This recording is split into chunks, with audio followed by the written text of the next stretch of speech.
Je voudrais du soleil vert, des dentelles et des théières, des photos de bord de mer, dans mon jardin d'hiver. Je voudrais de la lumière, comme en Nouvelle-Angleterre. Je veux changer d'atmosphère, dans mon jardin d'hiver. Ma fleur, sous la pluie de novembre, tes mains qui courent, je n'en peux plus de t'attendre. Les années passent, qu'il est loin, là je tombe. Nul ne peut nous entendre. Je voudrais du Fred Astaire, revoir un latte. Thanks very much. Let's bring in now the chair of the House Intelligence Committee, Adam Schiff. Chairman Schiff, thank you for joining us this morning. Thanks, George. You know, the biggest news from Robert Mueller so far is that there are no new indictments for that underlying any cooperation with the conspiracy with the Russians to interfere in our elections. And we're already seeing Rudy Giuliani come out with a tweet yesterday about that, citing you. He said your previous statement saying there is significant evidence of collusion involving the Trump campaign.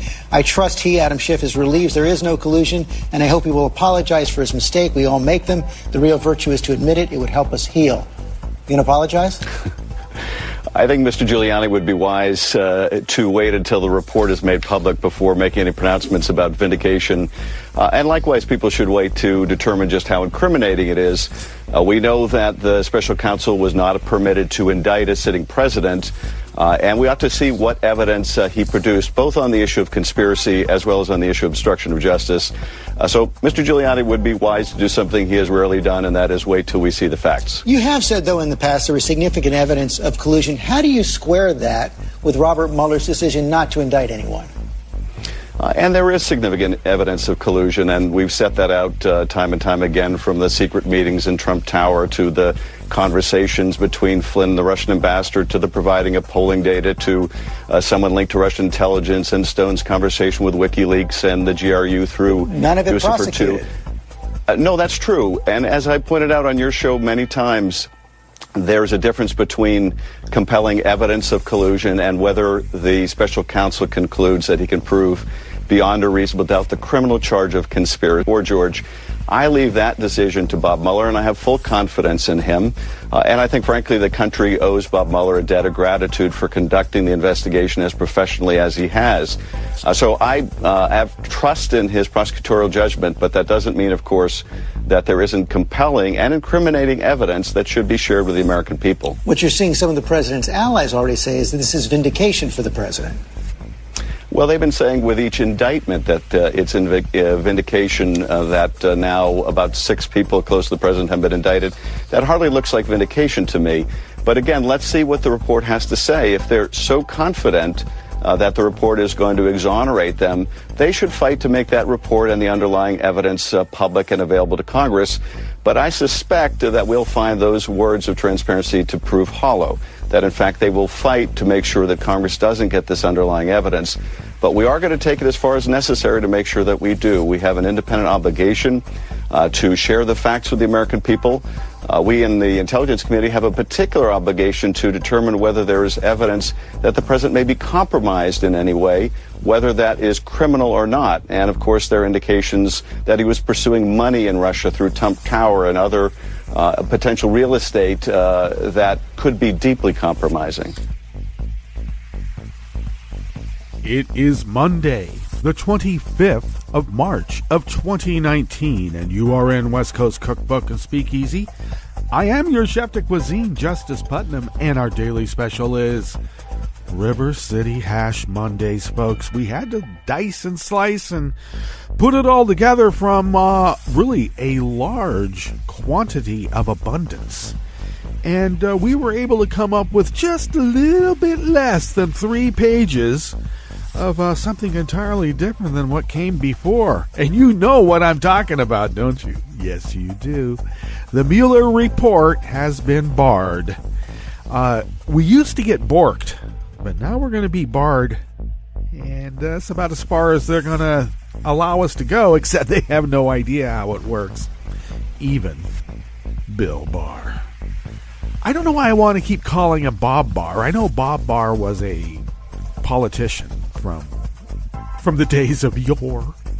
But Bill Barr, heavy hitter, come in pretty much like one of those capitalist hitmen that would go in and destroy economies.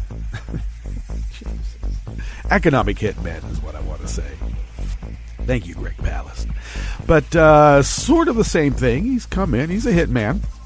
And he's well practiced at this. He got Reagan and all that crew off during Iran-Contra. Whoever talks about Iran-Contra anymore?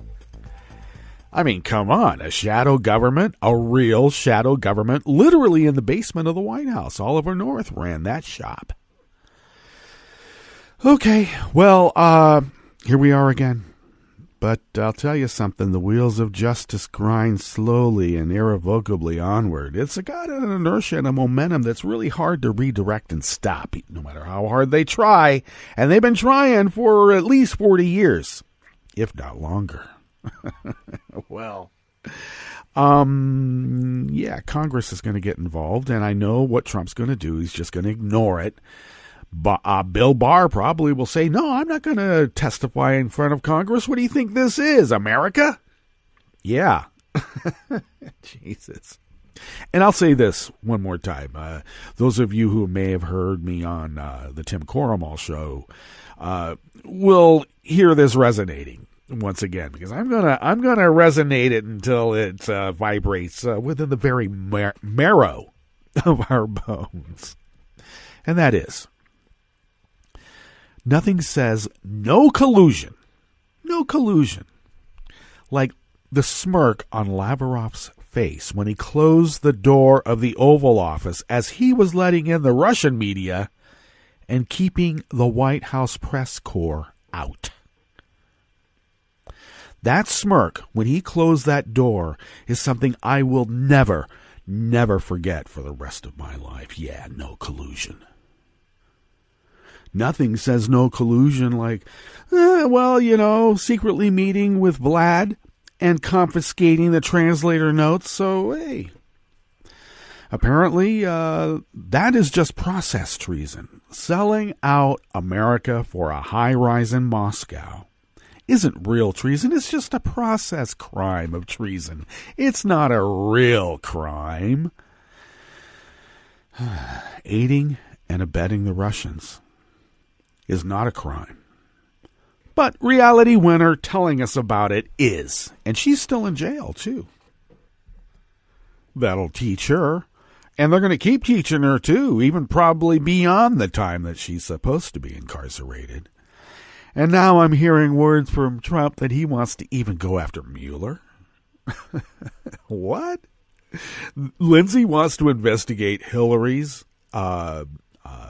party in this travesty against our country, because how dare we go after our president so terribly? Yeah, come on. I remember when you guys wanted to impeach the black president for literally wearing a tan suit.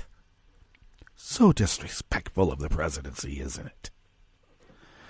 Yeah, well, the one thing that we can all agree on is that Trump has been exposed, really, as the crook, the mobster, and I got to tell you, the traitor that he always has been.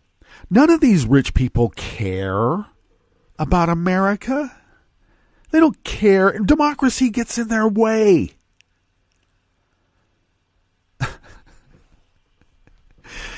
And have you ever heard anybody, a deep-pocketed capitalist, they always tell you, do not fall in love with anything because everything is for sale.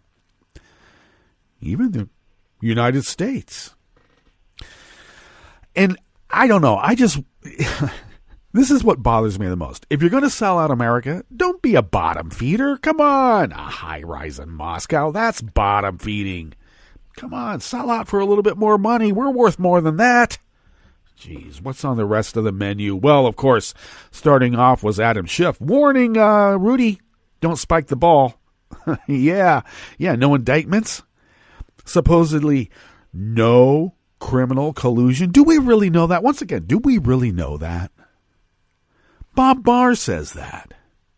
Bob Barr wasn't able to quote a complete sentence, let alone paragraphs, from ostensibly a 700-plus page report,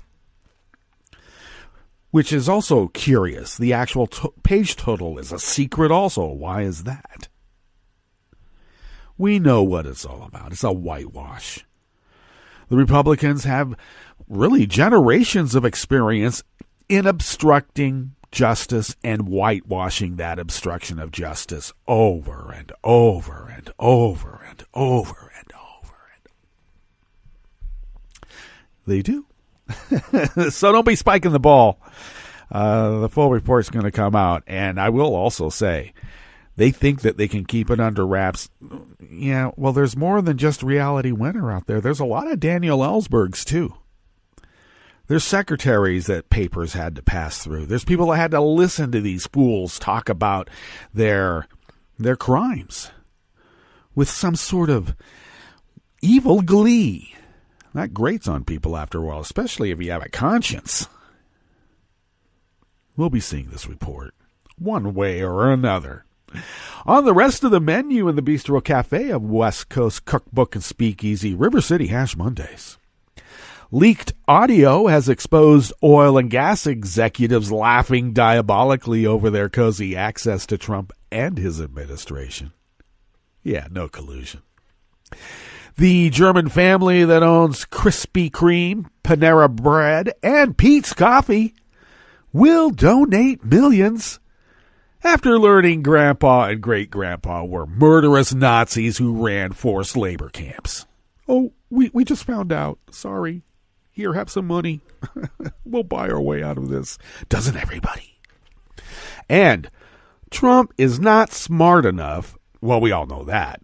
But he's not smart enough to understand he is being used by conservative elites and that the Supreme Court is about to disempower the presidency.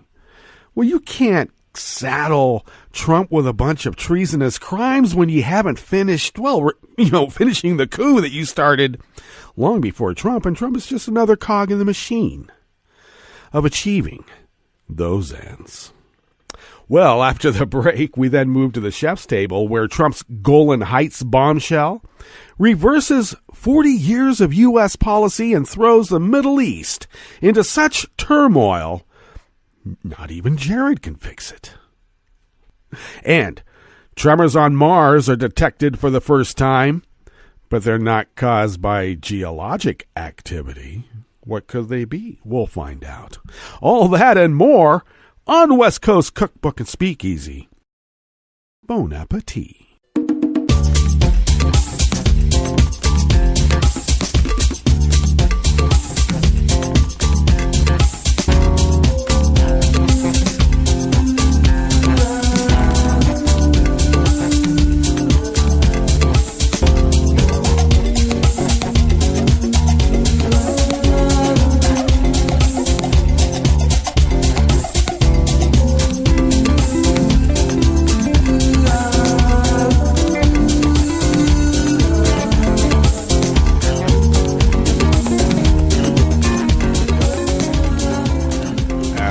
Bottom of our homepage at netrootsradio.com to the rightish of the page is the chat room link monitored by Kelly Lincoln. Thank you, Kelly, for monitoring the chat room link.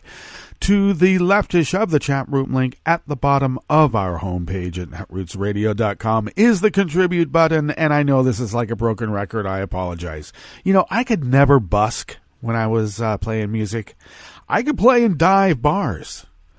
And I could actually open up my guitar case and take money there. But I could never busk on the street. I don't know. Just couldn't do it. So it's hard with, my hat out asking for money for the station, but we have to do it because we have equipment to buy on top of all the bills that just increased. Boy. So we do thank you for being recurring contributors to the cause of Resistance Radio, and I'm sad to say, but we need more of you. So if you could, your recurring contribution goes a long way in keeping Resistance Radio resisting as the founders originally intended.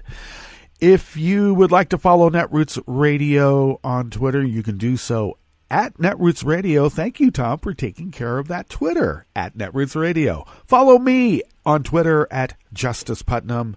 I post the show notes and links diary on Daily Co's about 10 minutes before showtime, and then I get the links onto social media in that little window. I'm working hard then. And you can also follow the show on Twitter at Cookbook West. Pick up podcasts by way of Spreaker, Stitcher, TuneIn, iTunes, iHeart, YouTube, and wherever podcasts can be found. All right, this first offering here in the Bistro Cafe of West Coast Cookbook and Speakeasy is Out of Common Dreams by John Quayle. A newly leaked audio recording reveals that oil and gas executives in a private meeting were giddy with laughter in the summer of 2017 as they rejoiced over the unprecedented access they were being given to the highest levels of the Trump administration, boasting about their ability to have closed-door meetings with top officials and the ascendance of their own industry colleagues to some of the most powerful seats in government. Well, of course, I got to tell you, it's the Putin model. That's how he structured the government with all of the concessionaires. We like to call them oligarchs. All right? But let's be clear. They're concessionaires. They're running different aspects of industry. Oh, well, you can be the aluminum oligarch. Oh, you can be the soda pop oligarch. Well, you could be the soda pop top oligarch. And they all have access. They all kick up tribute. Next thing you know, I don't know, you have a Northwest Passage, finally. Among the topics in the recording, which reveal at the Center for Investigative Reporting, which provided the audio. The oil and gas executives who belong to the Independent Petroleum Association of America are discussing David Barnhart, now Deputy Secretary of the Interior and a former industry lobbyist. Notably, Barnhart, described by the executives in the recording as a close friend and industry operative, has now been nominated by Trump to be the next Secretary of Interior, with his confirmation hearing scheduled for this week. How convenient. Lance Williams, senior reporter for Reveal, detailed the contents of the recorded June 2017 meeting, which took place inside a Ritz-Carlton hotel conference room in Southern California. I'll tell you which one it was. It's the one down by Dana Point. Come on. You can say it. Well, with an extensive piece for Political's Weekend magazine published on Saturday, Williams said the recording gives a rare look behind the curtain of an influential oil industry lobbying group congratulating itself on their political fortunes under a friendly administration. Well, look, if you're going to be selling out to Vlad, you got to set up all the departments. I mean, come on. It's not necessarily a hostile takeover when you're aiding and abetting.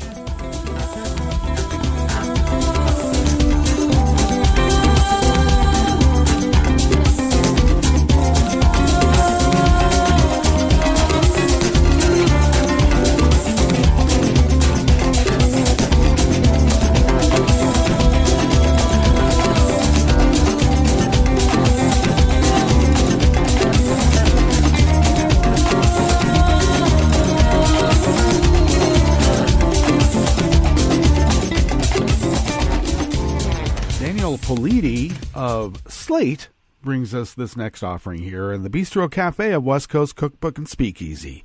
One of Germany's richest families is coming to terms with a disturbing past. The family that owns a controlling stake in Krispy Kreme donuts and Panera bread, among others like Pete's Coffee, will donate $11 million to charity after learning their ancestors were staunch supporters of Adolf Hitler and extensively used forced labor. I like to refer to them as murderous Nazis, because that's what forced labor does. The family announced its planned charitable donation after Bild newspaper published a report showing how Albert Reimann Sr. and Albert Reimann Jr. used Russian civilians and French prisoners of war as forced laborers during World War II. The Reimann family, which has an estimated wealth of $37 billion U.S., did not dispute the findings of the newspaper's report. "It is all correct," spokesman Peter Harf told the newspaper. "Reimann Sr. and Reimann Jr. were guilty. They belonged in jail." The family had already been looking into the issue before the newspaper's report. Reimann Sr., who died in 1954, and his son, who died in 1984, never talked about the company's past, and the family was apparently under the impression it already knew about his Nazi ties. But they started suspecting that there may be more to the story, and in 2014 commissioned a historian to examine the family history. The historian presented the conclusion a few weeks ago. "We were all ashamed and turned as white as the wall," Harf, who is one of the two managing partners of the JAB holding company, said. "There is nothing to gloss over. These crimes are disgusting." And the historian Paul Ereker of Munich University is writing a book on his findings.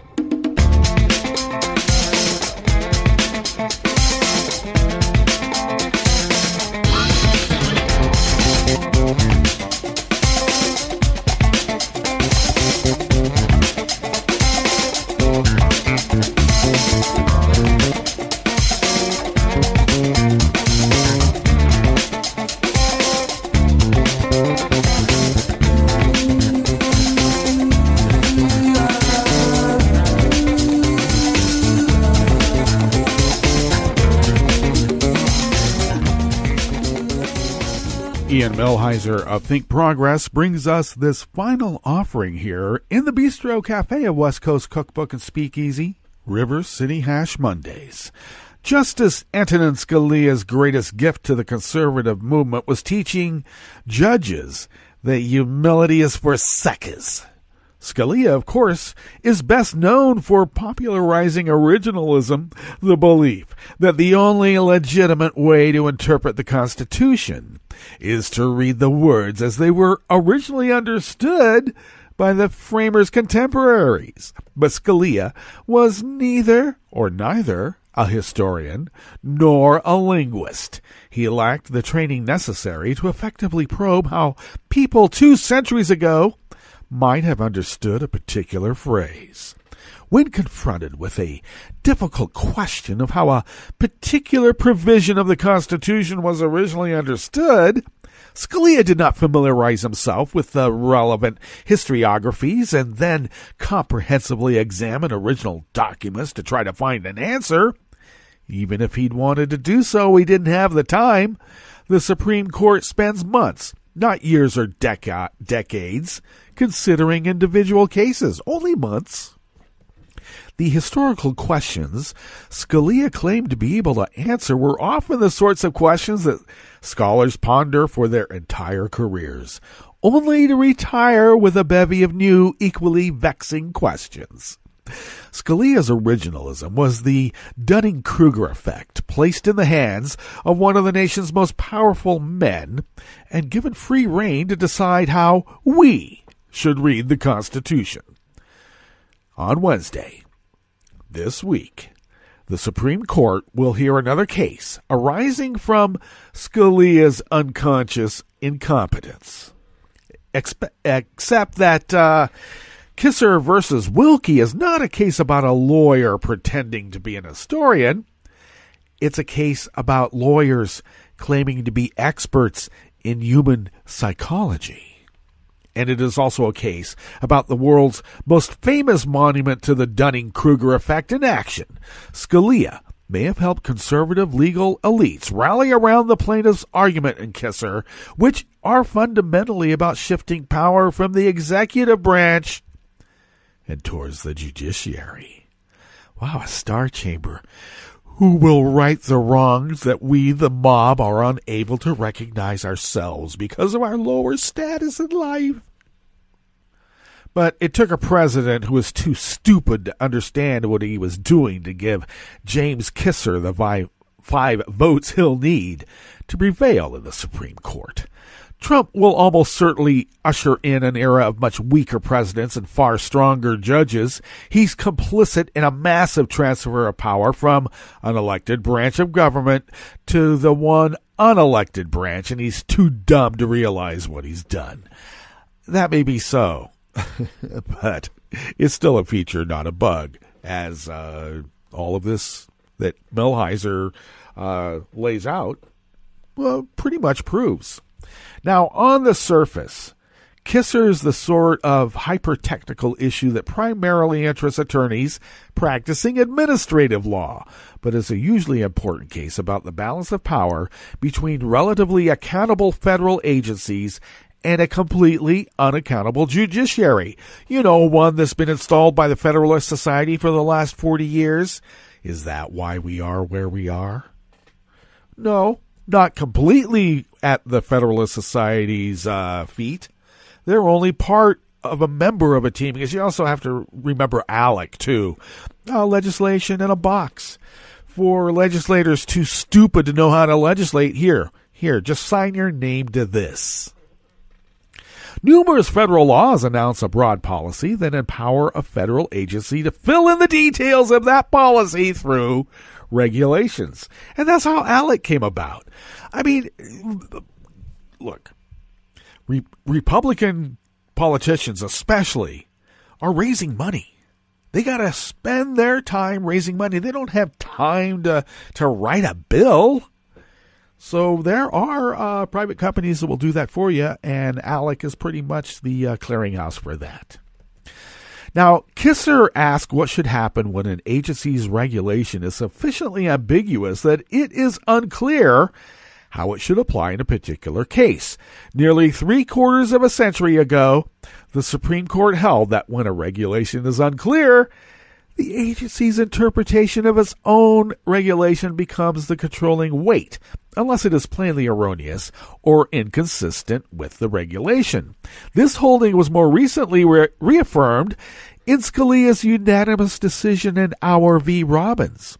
Auer, moreover, is one of a web of decisions holding that, as a general rule, courts should defer to elected officials, or at least to federal regulators who are accountable to elected officials. In other words, experts.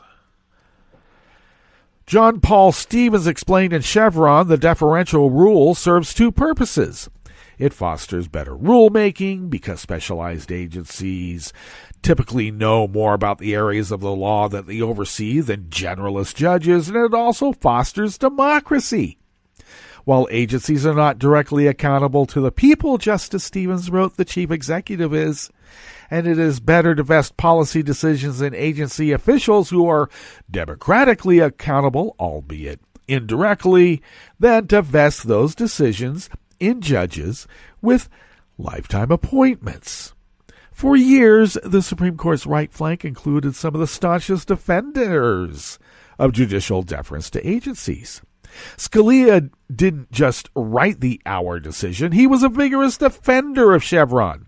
Among other things, Scalia said in an '89 lecture published in the Duke Law Journal, Chevron promotes flexibility and appropriate political participation in the administrative process.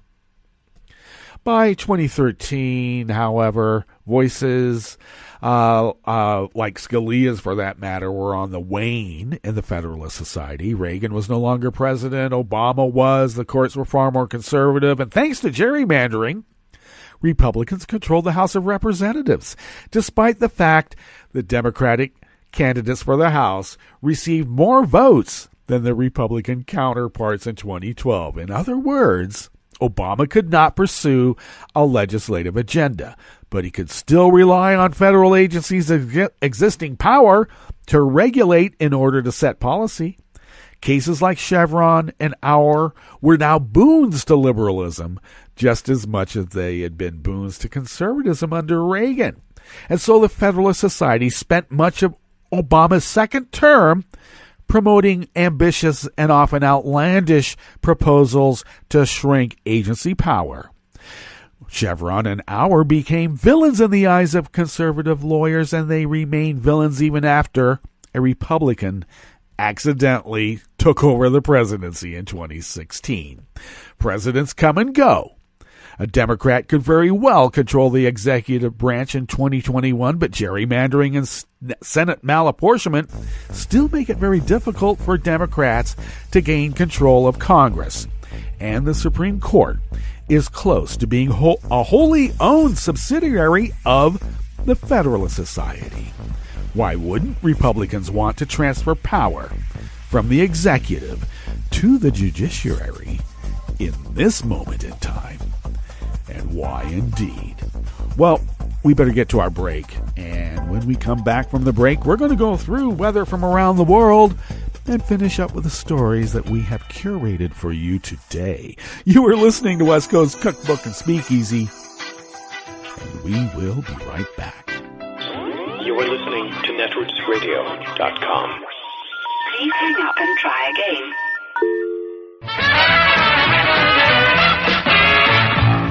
From a point at sea to the circles of your mind, a new force is at work for planetary transformation. New radio for a new Earth.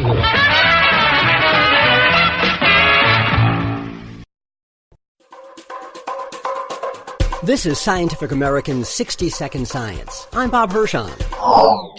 If you're a skunk or fox or a very strange person and you poke your nose under a rock in the desert Southwest looking for something to eat, you might be surprised to see dozens of bright blue and red beetles scurrying to and fro.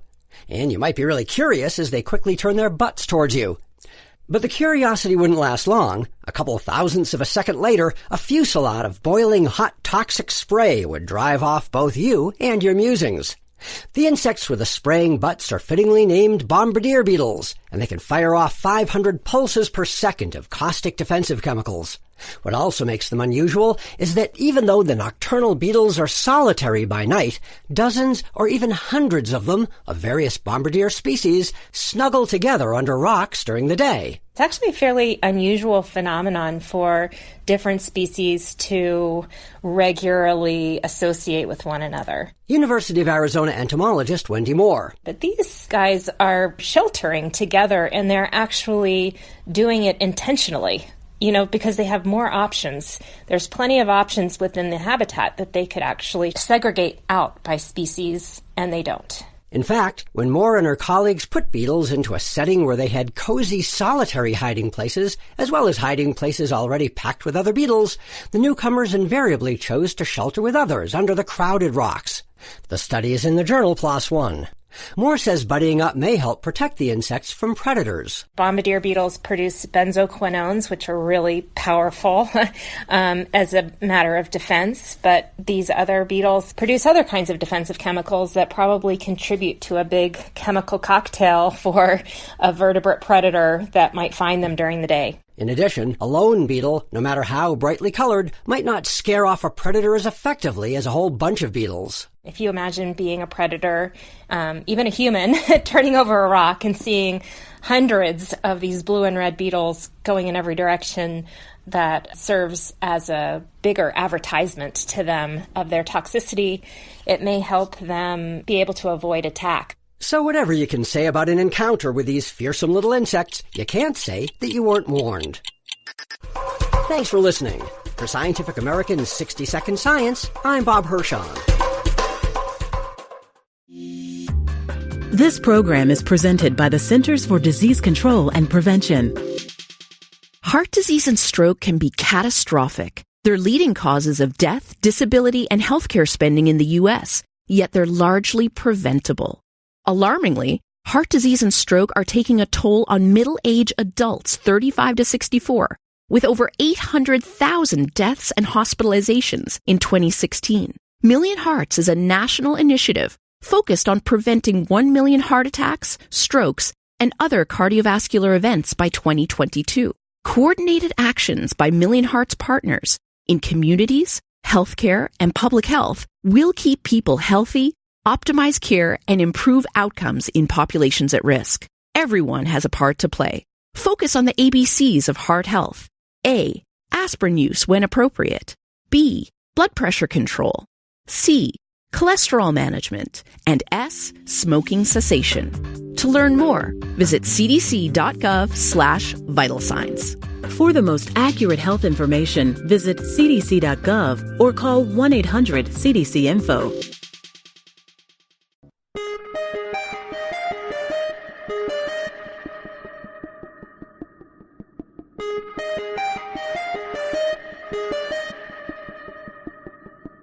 Hi, it's Tom.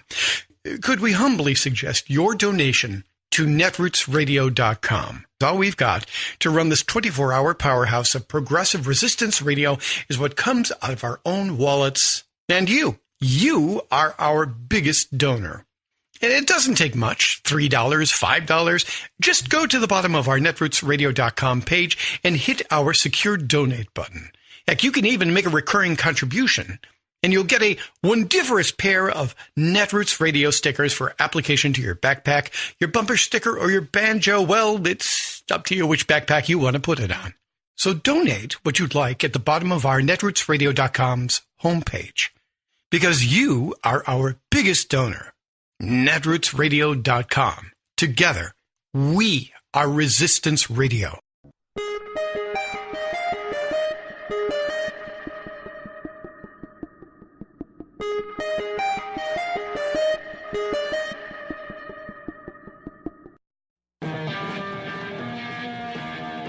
We know the answer to the first question, but the second?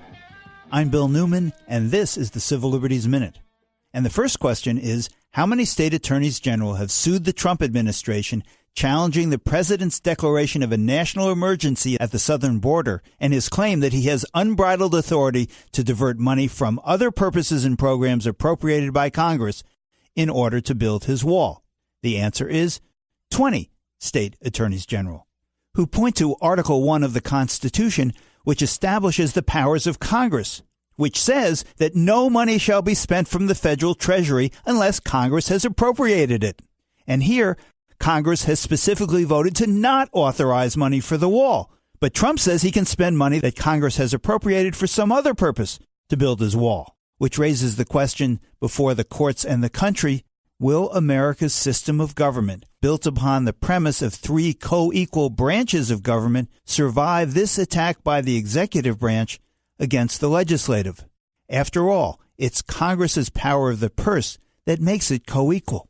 So now we know what the critically important question is. Will democracy as we know it survive? What we don't know yet is the answer. The Civil Liberties Minute is made possible by the ACLU, because freedom can't protect itself. I'm Rick Smith, and this is Labor History in 2. On this day in labor history, the year was 1911, marking one of the most tragic days in U.S. labor history. 146 women and girls died in the Triangle Shirtwaist Factory fire. The Triangle factory was owned by Max Blanc and Isaac Harris. They ran the sweatshop on the 8th and 9th floor of a building in Manhattan. Most of their employees were young Italian and Jewish European immigrant workers who did not speak English. The Triangle owners disregarded safety precautions and even went so far as to lock their employees in the building during the day. On that fateful Saturday, the workday was drawing to a close, and the women were preparing to leave. A fire broke out in a rag bin and spread quickly. The women ran to the stairway, only to find the doors blocked and locked. Tragically, only one elevator was working. Firefighters arrived on the scene, but their ladders and hoses were too short to reach the women. One survivor, Celia Walker Friedman, recalled the horror of the fire. The door to the stairway was completely blocked by big crates of blouses and goods. She escaped by sliding down an elevator cable. Desperate women tried to jump down the elevator's shaft and out the windows. Horrified onlookers watched as these women fell to their deaths. In the aftermath of the fire, the International Lady Garment Workers Union organized an official day of mourning.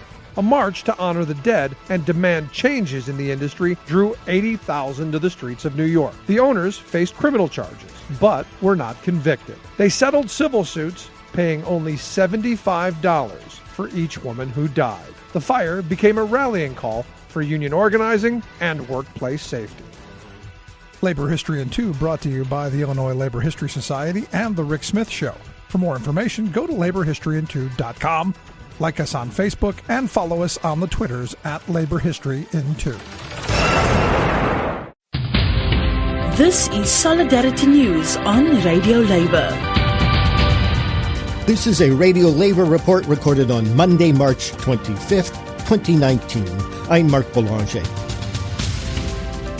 In the United States, the labor movement is working to stall a vote on the trade agreement which has been negotiated to replace the North American Free Trade Agreement, NAFTA.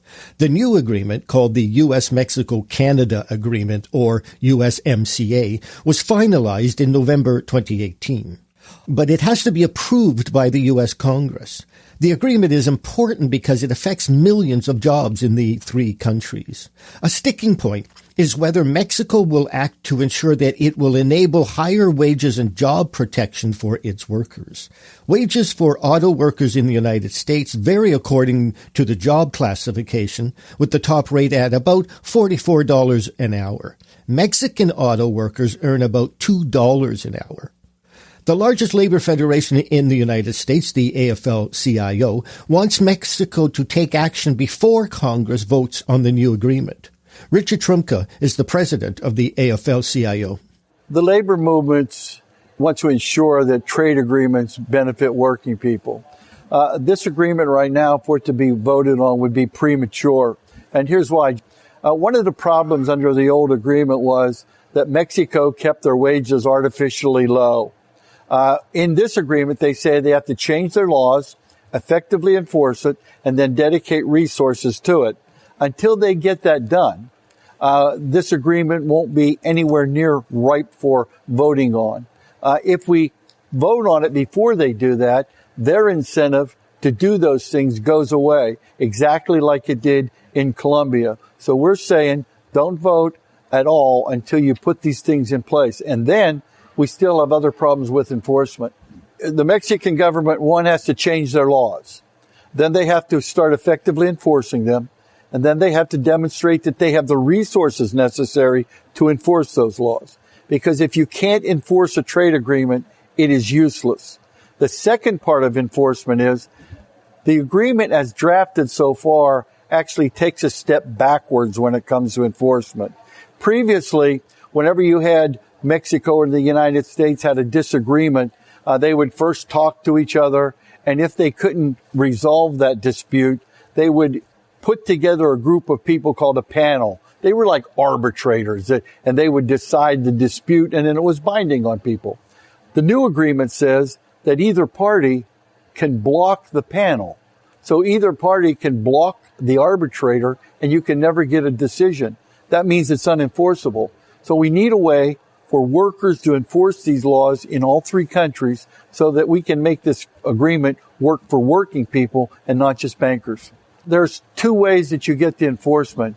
One is in the enabling legislation, and that can help us domestically.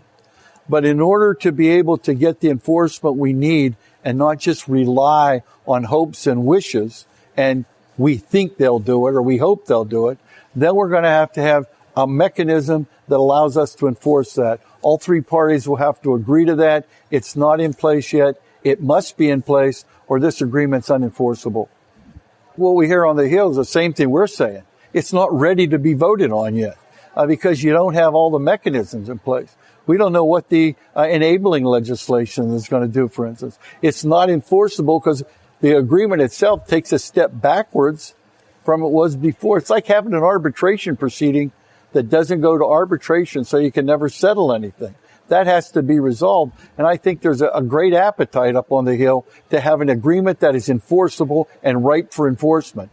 And until that happens, I think there'll be significant resistance to this agreement. And I think it would be a major mistake to vote on this agreement prematurely because we would miss a great opportunity to rewrite a bad trade agreement. NAFTA was designed to give global employers power over their workers in all the countries. And that's what caused a lot of the wage stagnation in all the countries around the world, particularly Canada, the U.S., and Mexico. And we want to change that. And that's it. International labor news you can use.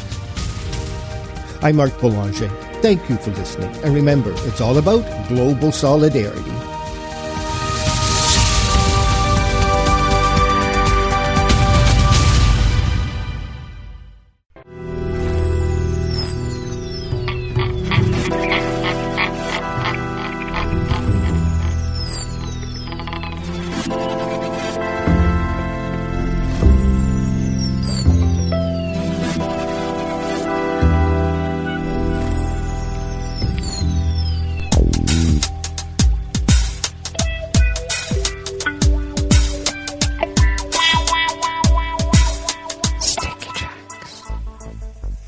Thank you for accompanying us here to the Chef's Table at West Coast Cookbook and Speakeasy River City Ash Mondays. We always begin weather from around the world along the banks of the Rogue River in the Rogue River Valley of Southern Oregon on the west coast of the continental United States of America, where it is currently 46 degrees Fahrenheit. We are expecting a high today of low 50s, it looks like. Is that true?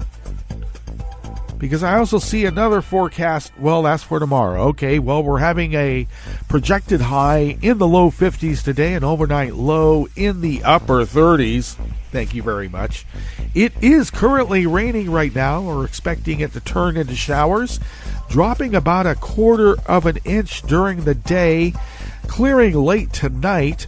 Winds are light and variable right now out of the northeast, and will be shifting in about an hour to an hour and a half out of the south-southwest, where it will increase to 5 to 10 miles per hour. We are in a wind advisory outside of my little protected valley, protected little area here, but we're expecting 5 to 10 miles of consistent winds. Gusts, of course, could go a little bit higher than that, but on the valley floor out towards Medford, it's supposed to be quite stiff, almost a gale warning or gale force. So that's pretty stiff. Will topple over trucks, so take care. All right, so tomorrow we are expecting a high near 60. Winds will be light and variable. Overnight lows tomorrow night are expected in the mid-40s. A little bit of a clearing out, and then rain again on Wednesday and tapering off towards the weekend, where it then may pick up again. We don't know. It's a little too far out for that. Pollen is rated at none. The air quality index is moderate at 54 parts per million, and the daytime UV index is also in the moderate range at 4. Barometric pressure is falling at 29.66 inches. Visibility is at 6 miles, and relative humidity is at 78%. Weather from around the world is brought to you by people's personal weather stations that they purchased. These people purchased personal weather stations somewhere on their property. And these people positively live around the world. They do. The fellow right outside of London proper is registering 55 degrees and sunny. Paris is 54 and sunny. Rome is 64 and sunny. Kiev, 46 and fair. Kabul, 53 and mostly cloudy. Hong Kong is 67 and partly cloudy. Tokyo is 54 degrees and mostly cloudy. Sydney, Australia is 76 degrees and mostly cloudy. San Francisco, California is 54 degrees Fahrenheit and cloudy with a gale warning, small craft advisory on the bay, gale warnings offshore. And New York is 50 degrees Fahrenheit and cloudy. And that is weather from around the world, brought to you by people's personal weather stations that they purchased. These people planted these purchased personal weather stations somewhere on their property. And these people positively live around the world.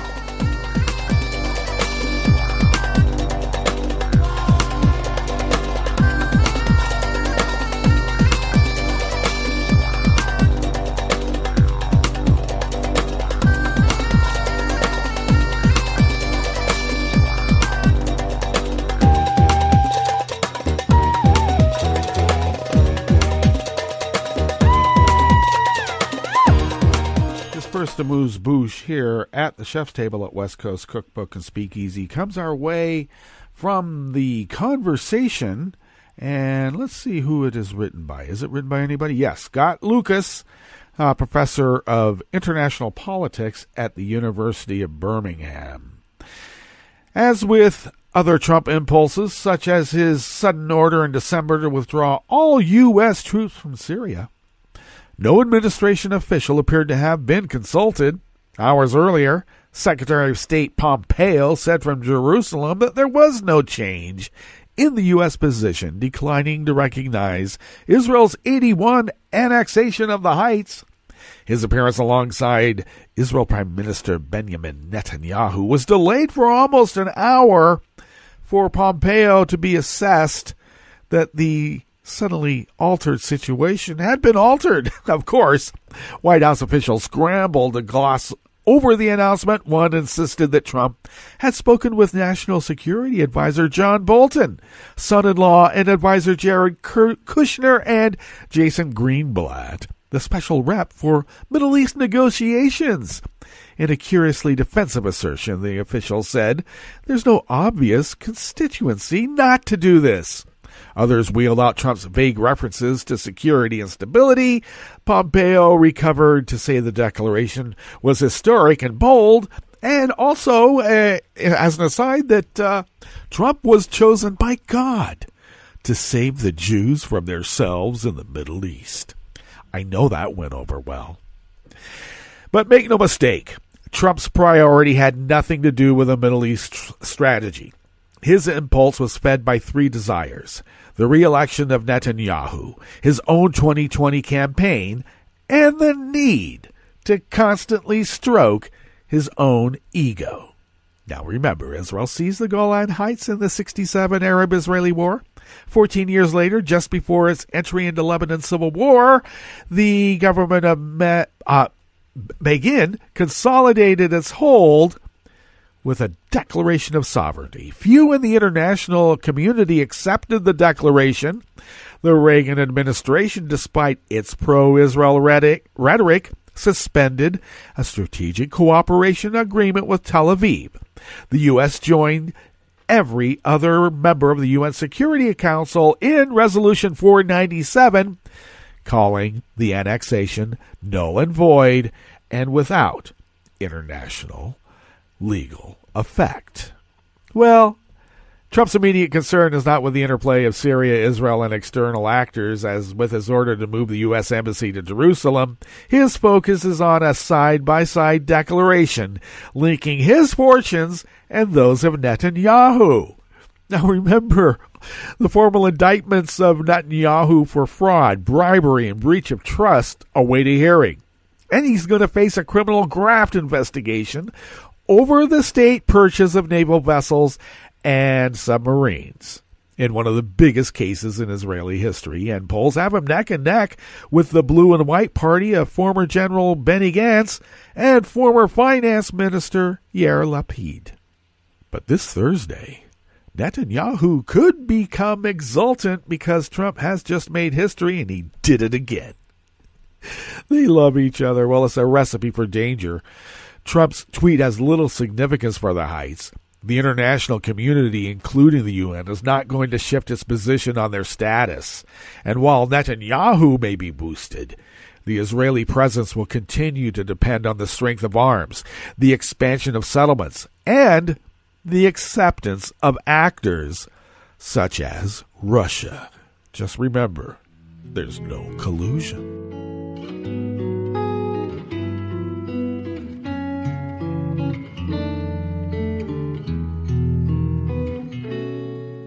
Je te donne ce mon amour pour la vie entière, la promesse de me trouver à tes genoux. Aussitôt que tu m'appelles, rester toujours fidèle, c'est tout, c'est tout. Je te donne tous mes printemps, mes étés de mer, mes automnes quand les feuilles tombent partout. Si ce n'est pas une bonne affaire, je te donne tous mes hivers, c'est tout. Nicole Carlos of Salon brings us this final amuse-bouche here at the chef's table at West Coast Cookbook and Speakeasy. Well, NASA's InSight lander touched down at the end of last year, and that plucky little surface probe has spent months getting carefully situated so that its special seismometer could carefully listen to Mars quakes. That's an earthquake that occurs on Mars rather than on Earth. Observations of Mars quakes will help determine just what's going on inside Mars and to what extent it is still a geologically active world. We know Mars was very geologically active in the past. Notably, it has the tallest mountain on a planet anywhere in our solar system, well, as far as we know. But we do. While InSight hasn't heard earth-shaking Mars quakes yet, a Science Magazine interview with Philippe Langon, a planetary seismologist at the Paris Diderot University, who manages the team that runs the seismometer, revealed that the lander's instrument has detected a different kind of rumbling known as microseisms. They are the first of their kind to be detected on another planet. Now, according to Science Magazine, the new noise is caused by low-frequency pressure waves from atmospheric winds. Conversely, on Earth, microseisms are caused by the ocean storms and tides. Researchers working on InSight hope to hear a real Mars quake within 1 month because they're still calibrating the instruments. But think about that. They're able to tell the slight differences on the actual surface of the planet and how it's being really beat as a drum almost by the winds, almost as a tidal force, but very, very, very micro changes in that elevation. Now, ultimately, InSight Science will help contribute to an overall picture of the history of the solar system and how Mars, Earth, and the other planets formed and evolved. And as they say, knowledge is power. So let us get on with the rest of our day. We're going to be finding out, of course, more about the Barr report. Will we ever see the Mueller report? We're going to see the Barr. That's what we got.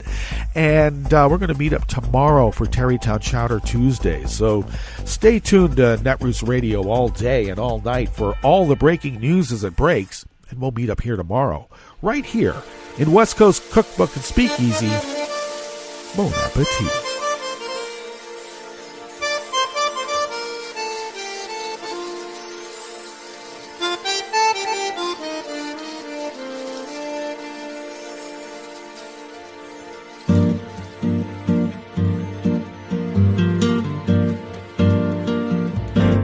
Je voudrais du soleil vert, des dentelles et des théières, des photos de bord de mer dans mon jardin d'hiver. Je voudrais de la lumière comme en Nouvelle-Angleterre. Je veux changer d'atmosphère dans mon jardin d'hiver. Ma robe à fleurs sous la pluie de novembre. Tes mains qui courent, je n'en peux plus de t'attendre. Les années passent, il est loin, là je tombe. Nul ne peut nous entendre. Je voudrais du Fred Astaire, revoir un latte Goël.